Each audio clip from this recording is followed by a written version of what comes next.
नमस्कार, times now Navbharat पर आपका स्वागत है। आपके साथ मैं हूं राकेश पांडे। शाम के 5 बजने वाले हैं। वक्त हो गया है देश के सबसे पसंदीदा डिबेट शो राष्ट्रवाद का। राष्ट्रवाद यानी देश से बढ़कर कुछ नहीं। राष्ट्रवादी बनाम राष्ट्रद्रोही। आपकी बार जम्मू कश्मीर में सरकार किसकी? बड़े अब्दुल्ला ने धमकाया, छोटे ने डराया, सत्ता के लिए और क्या? जम्मू कश्मीर में जैसे जैसे चुनाव आ रहे हैं, सियासी घमासान तेज होता जा रहा है। अब से थोड़ी देर पहले बीजेपी ने जम्मू कश्मीर के लिए घोषणा पत्र जारी किया। गृह मंत्री अमित शाह ने घोषणा पत्र को जारी किया। ये तस्वीरें आपके सामने हैं। बीजेपी का घोषणा पत्र जम्मू कश्मीर के विकास पर है। बीजेपी का दावा है कि शांतिपूर्ण, समृद्ध और विकसित जम्मू कश्मीर बनाना उनका सबसे बड़ा संकल्प है। शिक्षा, रोजगार, महिला सशक्तिकरण के साथ कश्मीरी पंडितों की वापसी और अवैध रोहिंग्या और बांग्लादेशी बस्तियों से निपटने का दावा भी किया गया है बीजेपी के घोषणा पत्र। लेकिन इस बीच चुनाव नजदीक आते ही फारूक अब्दुल्ला आग बबूला है। फारूक अब्दुल्ला तूफान आने वाली धमकी दे रहे हैं। सीधे सीधे नरेंद्र मोदी और अमित शाह को चुनौती दे रहे हैं। तो उमर अब्दुल्ला मस्जिद मदरसा के नाम पर मुसलमानों को डराने और भड़काने का काम कर रहे हैं। सवाल है कि क्या जम्मू कश्मीर को अब्दुल्ला परिवार अपनी जागीर समझता है? सवाल यह भी कि मुसलमानों को भड़काकर या दिल्ली को आंख दिखाकर क्या जम्मू कश्मीर का चुनाव जीत पाएंगे क्या? आज इसी मुद्दे पर डिबेट, लेकिन पहले रिपोर्ट देखिए।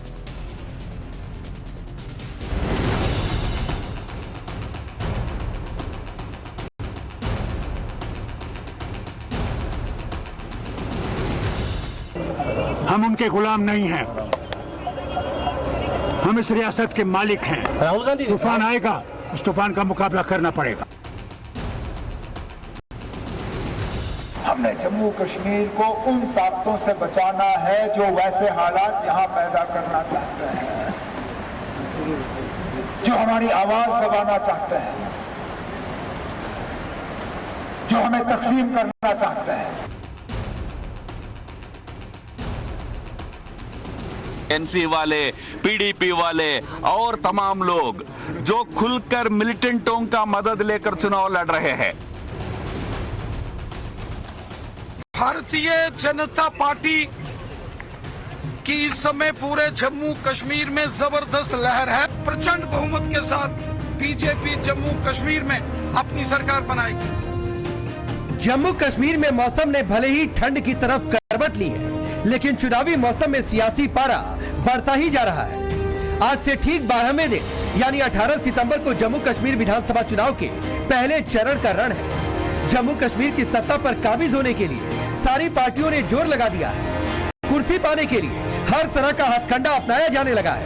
370 की बहाली और पाकिस्तान से बातचीत की बात तो हो ही रही है, लेकिन अब तो सीधे सीधे गुलामी और तूफान खड़ा करने की धमकी भी दी जा रही है। पहले चरण के रण से ठीक पहले फारूक अब्दुल्ला आग बबूला है। फारूक अब्दुल्ला तो खुद को जम्मू कश्मीर का मालिक बता रहे हैं, या सीधे सीधे कहे तो आज भी जम्मू कश्मीर को अब्दुल्ला परिवार की जागीर बताने की कोशिश कर रहे हैं। फारूक धमकी भरे लफ्जों में कह रहे हैं, हम दिल्ली के गुलाम नहीं। इतना ही नहीं, फारूक तूफान लाने की बात कर रहे हैं। एक बार फारूक अब्दुल्ला की तूफानी धमकी को गौर से सुने। मैं आपको एक बात कहूं, हम उनके गुलाम नहीं हैं, हम इस रियासत के मालिक हैं। यहाँ के लोग ये बात याद रखिएगा और उनके पल्लवों से कहता हूं, होश करें। राहुल गांधी, तूफान आएगा, उस तूफान का मुकाबला करना पड़ेगा। फारूक अब्दुल्ला 370 की बहाली और पाकिस्तान से बातचीत की बात को भी दोहरा रहे, तो उमर अब्दुल्ला को चुनाव से पहले ही हार का डर सताने लगा है। 2 जगह से चुनावी मैदान में उतरे छोटे अब्दुल्ला को वोट के लिए मुसलमानों के सामने टोपी उतारने की नौबत तक आ गई। उमर एक तरफ टोपी उतारकर मुसलमानों की भावनाओं से खेलने की कोशिश कर रहे हैं, तो दूसरी तरफ लगे हाथ मुसलमानों को मदरसों, दरगाह, मस्जिद, हिजाब, नकाब के नाम पर डर दिखाकर भड़काने का काम कर रहे हैं। मकसद एक ही है कि कैसे वोट अपने पाले में किए जाए। इतना ही नहीं, उमर अब्दुल्ला को निर्दलीय उम्मीदवारों का चुनावी मैदान में उतरना भी बीजेपी की साजिश लग रही है। जिस तरह यूपी में हमारे मस्जिदों पे, दरगाहों पे, हमारे मदरसों पे ताले लगाए जा रहे हैं, वो बात हमसे छुपी हुई नहीं है। जिस तरह आसाम में बीजेपी की हुकूमत में हर बार अगर किसी को जलील करने की कोशिश की जाती है तो मुसलमानों को, वहां जब सैलाब आता है तो कहते हैं ये जिहादी सैलाब। क्यों? क्योंकि मुसलमानों को जलील करना है। कर्नाटक में जब बीजेपी की हुकूमत होती है तो हमारी माओं को, बहनों को कहा जाता है कि निकाब, हजाब हिजाब उतारो, फिर जाओ कॉलेज और यूनिवर्सिटी और स्कूल के अंदर। हमने जम्मू कश्मीर को उन ताकतों से बचाना है जो वैसे हालात यहां पैदा करना चाहते हैं, जो हमारी आवाज दबाना चाहते हैं, जो हमें तकसीम करना चाहते हैं। ये जो आजाद उम्मीदवारों की फौज आज मैदान में उतरी हुई है, इसका मकसद क्या है? मकसद सिर्फ यही है कि किसी ना किसी तरह अगर ये आजाद उम्मीदवार 10-15 जीत गए, ये सीधा सीधा जाके बीजेपी की झोली में जाके बैठ जाएंगे। अब्दुल्ला धमका रहे, मुसलमानों को भड़का रहे, तो बीजेपी नेशनल कॉन्फ्रेंस और पीडीपी पर आतंकियों के सहारे चुनाव लड़ने का आरोप लगा रही है। बीजेपी नेता दावा कर रहे हैं जम्मू कश्मीर में अगली सरकार राष्ट्रवादियों की होगी, राष्ट्र विरोधियों की नहीं। पुराने दिनों की तरफ, पुरानी मुसीबतों की तरफ ले जाने के लिए जो मैनिफेस्टो लेकर आए हैं एनसी वाले, पीडीपी वाले और तमाम लोग, जो खुलकर मिलिटेंटों का मदद लेकर चुनाव लड़ रहे हैं, जो एक्स मिलिटेंट है, मैं देख रहा हूं, मेरे पास जानकारी आ रही है, खुलकर एनसी पीडीपी के कैंडिडेट के लिए कैंपेन में जुट गए हैं। यानी पुरानी बुरी हालात को वापस लेने के लिए जो पार्टियां चुनाव में उतरे हैं, उनको डिफीट करना पड़ेगा। नया नेतृत्व जो शांति विकास चाहेगा, उस नेतृत्व को उभारना पड़ेगा। उसके लिए जम्मू कश्मीर की जनता आगे आएगी, ऐसा हमारा विश्वास है। बीजेपी के नेतृत्व में, बीजेपी की अगुवाई में एक नई सरकार इस राज्य में बनेगी। कांग्रेस नेता राहुल गांधी 370 पर स्टैंड क्लियर नहीं कर रहे, हालांकि जम्मू कश्मीर की रैलियों में स्टेट हुड वापस करने की बात जरूर कर रहे हैं। इस बीच बीजेपी ने भी जम्मू कश्मीर पर आज अपना मैनिफेस्टो जारी कर दिया है। गृह मंत्री अमित शाह ने मैनिफेस्टो जारी किया। बीजेपी का दावा है जम्मू कश्मीर में बीजेपी की प्रचंड लहर चल रही है। भारतीय जनता पार्टी की इस समय पूरे जम्मू कश्मीर में जबरदस्त लहर है। मैं विश्वास के साथ कहता हूं कि भारतीय जनता पार्टी भव्य तरीके से एक शानदार जीत के साथ जम्मू कश्मीर असेंबली की पहली बड़ी जीत नौशहरा विधानसभा से होगी। कमल का फूल नौशहरा से भी खिलेगा और पूरे जम्मू कश्मीर में भारतीय जनता पार्टी की सरकार बनेगी। प्रचंड बहुमत के साथ बीजेपी जम्मू कश्मीर में अपनी सरकार बनाएगी। जम्मू कश्मीर में 18 सितंबर, 25 सितंबर और 1 अक्टूबर को 3 चरणों में चुनाव है, जबकि 8 अक्टूबर को चुनावी नतीजे आएंगे। चुनाव के नतीजे जो भी आए, सरकार जिसकी भी बने, ये 8 अक्टूबर को साफ हो जाएगा। लेकिन सवाल है, गुलामी की बात करने वाले फारूक अब्दुल्ला अब भी जम्मू कश्मीर को अब्दुल्ला परिवार की जागीर समझते हैं क्या? सवाल ये भी है कि तूफानी धमकी देकर क्या मोदी और शाह को अब्दुल्ला सीधी चुनौती दे रहे हैं? सबसे बड़ा सवाल है, मस्जिद, दरगाह और हिजाब के नाम पर मुसलमानों को डराकर क्या जम्मू कश्मीर की सत्ता पर ये काबिज हो जाएंगे? ब्यूरो रिपोर्ट, टाइम्स नाउ नव भारत। तो चलिए, आपने ये रिपोर्ट देखी, आपका परिचय आज के मेहमानों से करवाता हूं। भारतीय जनता पार्टी के नेता और प्रवक्ता शिवम त्यागी हमारे साथ जुड़े हुए हैं। ललित अंबरनाथ जी पॉलिटिकल एनालिस्ट हैं, कश्मीरी पंडित हैं। चंद्रमोहन शर्मा जी कांग्रेस पार्टी के नेता। नीलोफर है नेशनल कॉन्फ्रेंस की नेता और प्रवक्ता। आप सभी का बहुत बहुत स्वागत है। नीलोफर जी, आपसे शुरू कर रहा हूं और पहला सवाल यही है कि चुनावी स्ट्रेटजी में डराना, धमकाना, सिर्फ यही आप लोगों को आता है या इसके अलावा भी कुछ? डराना धमकाना ना हमारे मैनिफेस्टो में है ना हमें आता है। ये डराने धमकाने का जो डिपार्टमेंट है ये बीजेपी के पास है, जो पूरे देश को डरा रही है और धमका रही है। तो हम ये डिपार्टमेंट ना हमने लिया है और ना हमें लेने की ख्वाहिश है। नहीं मैडम, लेकिन आप लोगों के, आपके नेताओं के बयान तो इसी तरीके से आते हैं कि दिल्ली वालों के गुलाम नहीं है। लोकतंत्र में कोई किसी का गुलाम नहीं होता है। तूफान आ जाएंगे, दिल्ली को सामना करना पड़ेगा। डराने वाली बात है? नहीं, ये बात है कि हम दिल्ली के गुलाम नहीं है, तूफान आ जाएगा, दिल्ली को सामना करना पड़ेगा। अरे दिल्ली हिंदुस्तान से बाहर है क्या, या आप अपने आप को हिंदुस्तान में नहीं समझते हैं? दिल्ली हमारे दिल में रहती है, ऐसी कोई बात नहीं है। राजधानी है हमारी, हम इज्जत करते हैं उसकी, उसी तरीके से जैसे हम अपने देश की करते हैं। तो जहां पर लोगों का मैंडेट एक लीडर को होता है, जब वो चुनकर आता है, वो किसी का गुलाम नहीं होता है, सिर्फ उस गुलाम होता है मैंडेट का, उस इज्जत का जो उसको अपने लोगों ने दे दी है। और उनके हक के लिए, उसके राइट के लिए जितना उससे हो सके वो लड़ेगा। तो अभी मैंडेट मिला कहाँ है नीलोफर जी? मैंडेट मिला कहाँ है? अभी तो चुनाव होने दीजिए, नतीजे आने दीजिए, मैंडेट मिलेगा तो ये कहिएगा कि हम मैंडेट के गुलाम हैं। किसी ने आपसे कहा तो नहीं कि आप दिल्ली के गुलाम बनकर रहिए। अरे हम अभी भी लोगों के ही गुलाम हैं, क्योंकि लोग ही बनाते हैं, लोग ही उतारते हैं। ठीक उसी तरीके से जब लोकसभा के इलेक्शन हुए, बीजेपी के पास तो किसी का मैंडेट था नहीं कश्मीर में, तो ये भी धमकियां देते रहे। हमें वो आदत ही नहीं, हम किसी को धमकियां देंगे, और ना ही हम उस हिसाब के हैं, और ना ही हमने ऐसा कुछ किया है। हम सिर्फ उनके गुलाम हैं। शिवम त्यागी, ये तो उल्टे आप लोगों को कह रही है कि आप लोगों का काम है धमकियां देना। मुझे राकेश जी आपकी आवाज चली गई, लेकिन मैं समझ गया, आपने बोला शायद कि ये तो उल्टा आपको धमकाने का आरोप लगा रहे हैं। मैं एक चीज कहना चाहता हूं यहां पर बहुत साफ, कि इन्होंने कहा कि जम्मू कश्मीर जो है दिल्ली का गुलाम नहीं है। बिल्कुल दिल्ली का गुलाम नहीं है जम्मू कश्मीर, ऐसे ही जैसे देश का कोई भी राज्य दिल्ली का गुलाम नहीं है। लेकिन दिल्ली देश की राजधानी है, जैसे बाकी राज्यों के लिए राजधानी है, ऐसे ही जम्मू कश्मीर के लिए भी राजधानी है। जम्मू कश्मीर कोई अलग से कोई देश नहीं है, दिल्ली जो है वो उसकी राजधानी है, और जैसे सभी जो है उसका सम्मान करते हैं और एक दूसरे राज्य का सम्मान करते हैं, ऐसे ही आपको भी करना है। और ये डराने धमकाने की ही राजनीति है भाई। कर्नाटका का कोई विषय हुआ जो ऑलरेडी कोर्ट में है, और उसको आप कोर्ट कर कह रहे हैं कि हमारी बहन बेटियों को जो है बुर्का पहनकर नहीं जाने दिया जाता, स्कूल में नहीं जाने दिया जाता, पढ़ने नहीं दिया जाता। सब मामला कोर्ट में है, विषय साफ है। आज भी जम्मू कश्मीर को उमर अब्दुल्ला, फारूक अब्दुल्ला अपना गुलाम समझते हैं। वो समझते हैं कि जब चाहेंगे, जैसे चाहेंगे, जिसको चाहेंगे राज्य में बुला लेंगे, और जब चाहेंगे, जिसको चाहेंगे, जैसे चाहेंगे राज्य से भगा देंगे, जैसा पहले किया।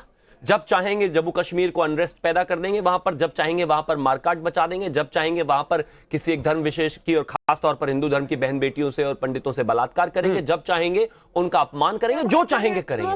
लेकिन अब सुन लीजिए प्लीज, नीलोफर जी, मैं आपके बीच में नहीं बोला ना, थैंक यू। नहीं प्लीज, बीच में नहीं बोला मैं आपके, थैंक यू, बीच में नहीं बोला मैं आपके। जो आप बात कर रहे थे वही बात कर रहा हूँ, जो सच है वही बात कर रहा हूँ। सुनने में दर्द हो रहा है, बुरा लग रहा है आपको, सच अक्सर किसी को कड़वा ही लगता है, इसमें कोई दो राय नहीं है। तो सुनिए, जम्मू कश्मीर में अब कोई 370 नहीं है, जम्मू कश्मीर में अब कोई फारूक अब्दुल्ला नहीं है, जम्मू कश्मीर में अब कोई उमर अब्दुल्ला नहीं है। जनता आपको उखाड़कर फेंकेगी वहां से, चुनाव में बुरे तरीके से हराएगी। जिस तरीके से भारतीय जनता पार्टी की लहर चल रही है वही आगे बढ़ेगी और वही इतिहास बनाएगी। भूल जाइए, वो दिन चले गए अब वो आपके दिन चले गए, भूलना पड़ेगा आपको वो समय। जितनी आपकी हिटलर शाही चलनी थी वो चल ली। राकेश जी, मैं वैसे ही बहुत ओपन एरिया में बैठा हूं, चिल्लाना नहीं चाहता, अगर आप उनको रोक देंगे तो बेहतर होगा। मुझे भी आवाज नहीं आ रही थी। एक मिनट नीलोफर जी, शिवम को अपनी बात पूरी करने दीजिए, फिर आ रहा हूं। Thank you. तो विषय बहुत साफ है। अब ये पुराना जम्मू कश्मीर नहीं है कि जहां जैसे चाहोगे आतंकवाद करोगे, जैसे चाहोगे पत्थर मारोगे, जैसे चाहोगे जो है फौज पर हमला करोगे, जैसे चाहोगे वहां के आम नागरिकों पर हमला करोगे, जैसे चाहोगे लोगों को अपने घर जमीन छोड़ने पर और भागने पर मजबूर कर दोगे। ये बदला हुआ जम्मू कश्मीर है। चुनाव लड़िए, तरीके से लड़िए और हार कर जाइए वापस, क्योंकि अब वो जम्मू कश्मीर नहीं है, जम्मू कश्मीर बदल गया है। ठीक है नीलोफर जी, एक बात पर और जवाब दीजिए जिसका शिवम ने जिक्र किया कि भाई चुनाव जम्मू कश्मीर में हो रहा है, फिर भी उमर अब्दुल्ला को याद आ जा रही है कि भाई इधर यूपी में बुलडोजर चल गया, फिर आपको कर्नाटक भी जाने की जरूरत पड़ जा रही है। तो सर मैडम, सेंटिमेंट एक ही आपको भड़काना है, वो मुस्लिम वाला। इसके अलावा आपकी कोई चुनावी स्ट्रेटजी नजर नहीं आती है, यह बात साफ है।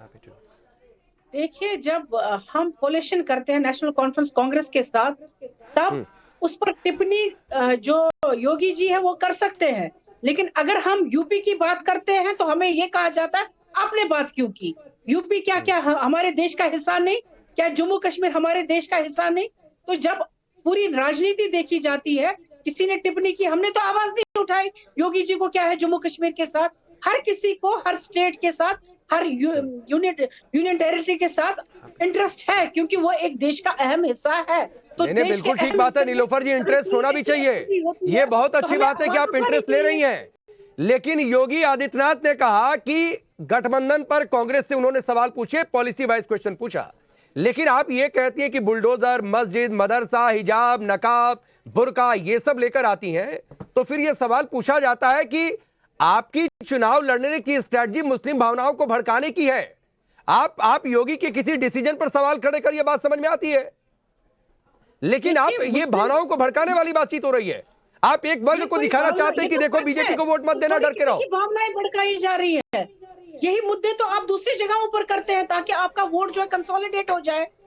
हर एक शहरी को पता होना चाहिए, वो आज इतना समझदार है, वो समझता है कौन रिलीजन की पॉलिटिक्स खेलता है, कौन दूसरे कम्युनिटीज की बात करके वो वोट हासिल करने के लिए वो कार्ड खेलता है। आज का जो नौजवान है, आज की जो वो हर कोई जानता है, पता है उनको, इतनी समझ है, और वही समझ की वजह से आज ओपोजिशन जो है दिन ब दिन कामयाब हो रहा है और मजबूत हो रहा है। तो ये चिंता जो है ये इनको सताई जा रही है। क्यों नेशनल कॉन्फ्रेंस और कांग्रेस इकट्ठे मिला? क्यों हमने ये लोगों को नहीं बोला कि जैसे ये बोलते रहते बीजेपी के साथ मिलेंगे, इसके साथ मिलेंगे, वो दरवाजे बंद हो गए।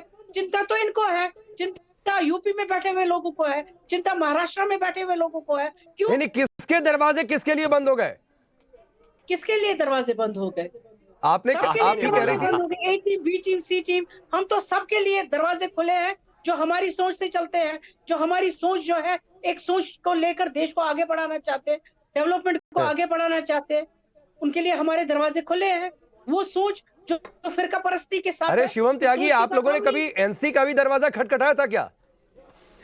मुझे तो नहीं पता राकेश जी, अब ये तो नीलोफर जी ही बता सकते हैं। कह रहे सबके दरवाजे खुले हैं, सबके दरवाजे खुले हैं, सब हमारे लिए तो सब, हम तो सबके लिए दरवाजे खुले हैं। अरे भैया नहीं चाहिए आपके दरवाजे, अगर खुले हुए तो नेशनल कॉन्फ्रेंस के दरवाजे तो बंद कर लो भाई, नहीं चाहिए, उस रास्ते नहीं जाना हमें, आप बंद कर लो। आपके जो रास्ते हैं वो पत्थरबाजी, आतंकवाद और इस तरह की चीजें और रेडिकलाइजेशन और इस्लामिक रेडिकलाइजेशन, इस सब के लिए आपके दरवाजे खुले, हमें नहीं जाना भाई उसमें। कहां किसकी बात? एक तो ये राकेश जी बीच पहले अपने समय में भी बोलती हैं और फिर बाद में भी बोलती हैं, तो भैया हमें आपके उस दरवाजे नहीं जाना। आपके दरवाजे अपने, आपके लिए बहुत बहुत धन्यवाद उसका, लेकिन विषय साफ है, हम आपके सामने चुनाव लड़ रहे हैं, चुनाव लड़ेंगे और जीतेंगे। लेकिन इस बार ये बात साफ है कि जिस तरह की स्थितियां बनी हैं, जिस तरह का माहौल जम्मू एंड कश्मीर में है, नेशनल कॉन्फ्रेंस की खुद की हालत खराब है, और इसीलिए बार बार कभी कर्नाटका पहुंच जाते हैं, कभी बुर्का ले आते हैं, कभी हिंदू मुसलमान ले आते हैं। हम तो नहीं कह रहे हैं भाई, हम तो चुनाव लड़ रहे हैं जो हमने पिछले 10 साल में वहां पर भाजपा ने चेंज किया है, हम तो चुनाव लड़ रहे हैं जो वहां पर काम हुआ है, हम तो चुनाव लड़ रहे हैं 370 हटाने पर, हम तो चुनाव लड़ रहे हैं पत्थरबाजी खत्म करने पर, पाकिस्तान का झंडा खत्म करने पर। ये हिंदू मुसलमान में लगे हुए हैं कि जी बुर्का हमारा कर्नाटक में ऐसे कर दिया, यूपी में ऐसे कर दिया। कर्नाटक यूपी में जो कर दिया, जो आपने किया पिछले इतने 20-25 सालों में, वहां पर पहले उसका हिसाब दीजिए और फिर यहां पर चुनाव लड़िए। इससे कोई लाभ नहीं है भाई। के साथ में सामने बात कर जो आप कर रहे हैं वही तो हम दर्शा रहे हैं। नहीं कर रहे हैं, हम तो नहीं कर रहे हैं। हमने कब कहा बुर्का भाई, हमने कब कहा बुर्का? हम कब कर्नाटक का बुर्का लेकर आए? नहीं लेकर आए। हम तो कर्नाटक का स्कूल नहीं लेकर आए, हम तो उत्तर प्रदेश में ही लेकर आए, हम तो जम्मू कश्मीर की बात कर रहे हैं। रिलीजन का कोई उत्सव चल रहा है, आपने वहां पर मुसलमानों की दुकानें बंद भी नहीं करवाई। ये कौन सा झूठ है? ये लेकिन जम्मू कश्मीर में नहीं हुआ है, जम्मू कश्मीर में नहीं हुआ है। जम्मू कश्मीर की बात क्यों नहीं करते भाई? ये तो सच है। जहां पर गोलियां चलवाते थे, आतंकवाद पलवाते थे, पत्थरबाजी पलवाते थे, वहां की बात क्यों नहीं करते?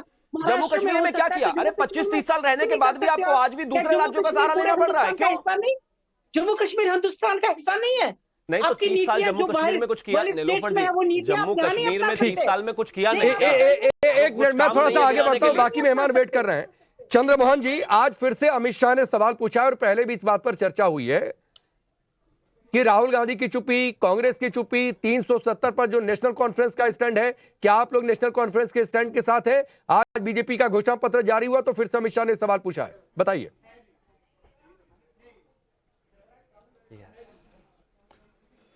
देखिए, राहुल गांधी जी की चुप्पी नहीं है राकेश जी, चुप्पी तो नरेंद्र मोदी जी की है। और अभी जिन प्रश्नों को आपने पूछा उसमें भाजपा के प्रवक्ता कह रहे हैं एनसी को वो जानते नहीं है, या तो वो पढ़ते नहीं है और या जान के अनजान बन रहे हैं। वो भूल गए चल अटल बिहारी वाजपेयी के टाइम इसी नेशनल कॉन्फ्रेंस को वो गोद में लेके घूमते थे।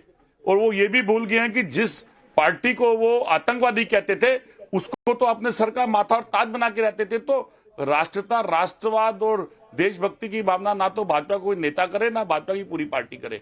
और गृह मंत्री जी को चेता देता हूं मैं इस बात से कि वो राहुल गांधी की चुप्पी नहीं, राहुल गांधी जी के द्वारा प्रश्नों का जवाब दे दें। वो देश की जनता पूछ रही है उनसे।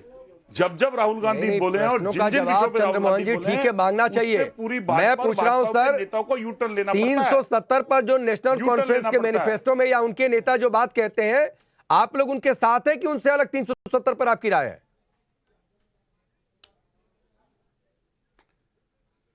देखिए, हमारा जम्मू कश्मीर के लिए स्टेटहुड का वादा है, एक पूर्ण राज्य का दर्जा मिलना चाहिए और वहां के नौजवान, वहां के काश्तकार को रोजगार मिलना चाहिए बनिस्पत उसके कि बाहर के लोगों को वहां स्थापित खड़ा करके और उनको उनके ऊपर हेड बना देना। ये भाजपा की प्रवृत्ति है, कांग्रेस की प्रवृत्ति नहीं है। कांग्रेस की प्रवृत्ति जम्मू कश्मीर के उन हिंदुओं देश को, के बाहर देश के लोगों को नहीं जाना चाहिए, उनका रोजगार था, जो उनकी पहचान थी, जो उनकी संस्कृति थी, तो देश के लोगों को नहीं जाना चाहिए। अपने टाइम पे बोले शिवम त्यागी अपने टाइम पे देश के बोलिए, लोगों मेरी को नहीं आवाज जाना चाहिए जम्मू स्टूडियो तक कश्मीर में। जाती है आपने यहाँ बोला से। कि बाहर के लोगों को अपने नहीं दिन तक जाने बोलिए, देंगे। डरिए तो मत ललित अभी। अंबरनाथ जी बहुत टाइम बाहर मिला के था। लोग हैं या जम्मू कश्मीर इतनी के लोग देर हैं? से पहले आप बोल ही रहे थे, नहीं इतनी बताइए देर ना, से पहले बोल रहे थे, आप इतना कहते चीख चिल्ला क्यों रहे हैं आप? चिल्लाना नहीं अभी है। इतनी देर ये से ललित पहले अंबरनाथ जी बाहर के लोग मानते हैं आप मेरे इनको या मित्र, जम्मू आप कश्मीर के लोग शिवम, मानते हैं? शिवम शिवम दिखाने एक की मिनट, जरूरत क्या है? आप शिवम तो एक मिनट, सर्टिफिकेट चंद्रमोहन जी के पास बोले मैं थोड़ी देरी से गया, आप एक बार उनकी बात आ जाए। बोलते रहे, मैं- चंद्रमोहन जी सर सुनिए, भाजपा आपके हिसाब से सबसे बुरी पार्टी है, सर आप कहते रहिए, ये आपका राइट भी है, आप दूसरी पार्टियों को बुरा कहिए। मैं पूछ रहा हूं एक लाइन का जवाब, स्टेटहुड की भी आपकी मांग ठीक है, होनी भी चाहिए। मैं पूछ रहा हूं 370 पर स्टैंड तो क्लियर कर दीजिए।